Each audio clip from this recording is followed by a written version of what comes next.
देशाच्या सर्वोच्च न्यायालयाने 1 ऑगस्ट 2024 रोजी एकत्रित खंडपीठानं निर्णय दिला आहे की अनुसूचित जातीचं उपवर्गीकरण करण्याचा राज्यांना अधिकार दिलेला आहे। त्यामध्ये सर्वप्रथम हरियाणा राज्याला उपवर्गीकरण, त्यानंतर तेलंगणा, कर्नाटक, आंध्र या सरकारने केले। परंतु पुरोगामी फुले शाहू आंबेडकरांचं राज्य म्हणणाऱ्या या महाराष्ट्रामध्ये आम्हाला आंदोलन, मोर्चे, उपोषण, लोटांगण आणि वेळ प्रसंगी आमच्या तरुणाचे जीव जात आहे ते आरक्षण उपवर्गीकरणासाठी।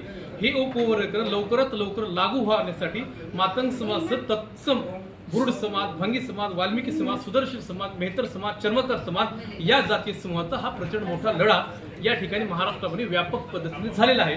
हा लढा अंतिम टप्प्यात आला असताना आमचे जे भाऊ आंबेडकरी चळवळीचे म्हणत होतो, आम्ही मोठा भाऊ म्हणून बौद्ध समाजाला म्हणत होतो, पण आता कुठेतरी आम्हाला त्यांच्या जे पोटात आहे ते ओटात येत आहे। आमच्या नेत्यांना ते अश्लील भाषेत, अनेक आक्षेपार्ह भाषेत टार्गेट केल्या जाते।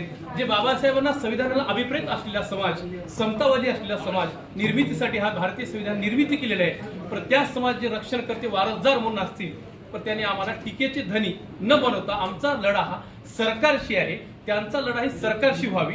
विनाकारण मातंग समाजाच्या सोशल मीडियावर कार्यकर्त्यांना, आमदारांना, संघटनेच्या नेत्यांना तुम्ही जर बघितलं, आपल्याला आया बहिणी आहेत, आपल्याला माया अशा पद्धतीचे असली भाषेत टीका करत आहेत। हे टीका का करत आहे की त्यांना आरक्षण उपवर्गीकरणाची चळवळ मुद्दामून षड्यंत्र कटकारस्थान हाणून पाडून हा कुठतरी विषय डायव्हर्ट करण्याचा प्रयत्न आंबेडकरवादी समाजघोषित नेत्याकडून होत आहे। याचं महाराष्ट्रामध्ये अख्ख्या मी आता ग्राउंड लेवलला काम आहे। माझ्या 17 केसेस आहेत आरक्षण उपवर्गीकरणासाठी।